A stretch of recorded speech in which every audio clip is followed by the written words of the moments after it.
Anche lui naturalmente è uno dei nostri, è uno che sa lottare, si chiama Edoardo Bennato, la canzone è Quando sale grande. Il vuoto e poi ti svegli e c'è un mondo intero intorno a te. Gamba, si sta facendo le ossa, si sta facendo la sua strada, lo presentiamo con grande onore, gli auguriamo anche una brillantissima carriera in questo mondo, il mondo difficile della canzone e della musica. Si chiama Francesco De Gregori e ci presenta una inusuale, la leva calcistica della classe 68.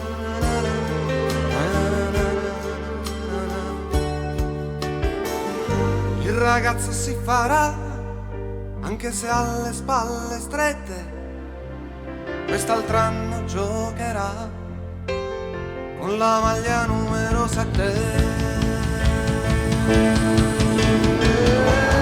La cantante prima dell'ospite è Giorgia con la canzone Non mi ami, è un brano pop sostenuto nel quale lei mette tutta la sua energia e potenza vocale senza naturalmente risparmiarsi. Ecco a voi Giorgia!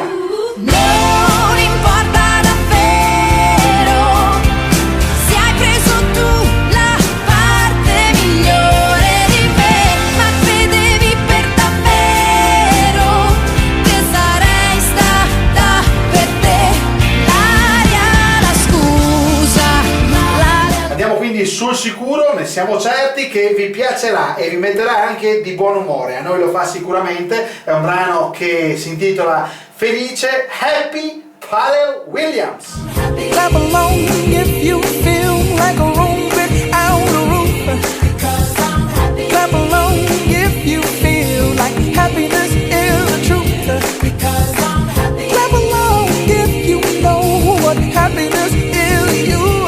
Hey, hey. Clap along if you feel like that's what you want to do. Il nome forse vi suonerà nuovo, li chiamano Mina e Celentano, il brano è dei migliori, Acqua e Sale. Vedi divertirsi fa bene, sento che mi rido dentro, questo non mi conviene. C'è qualcosa che non va ma non so dirti cosa.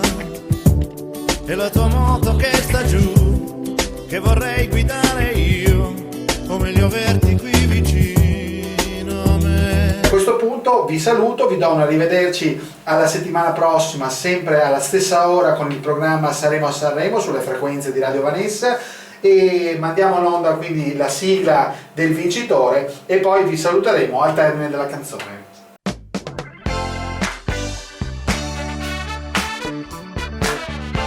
La giuria di Radio Vanessa ha decretato il vincitore di questa puntata.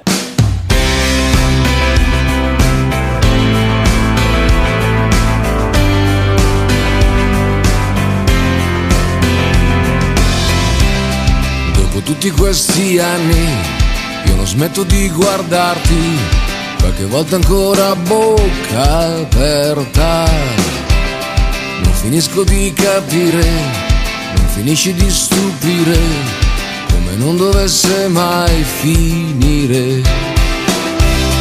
Non nascondermi i difetti, mentre a me piacciono tutti, ma non te lo vuoi sentire dire.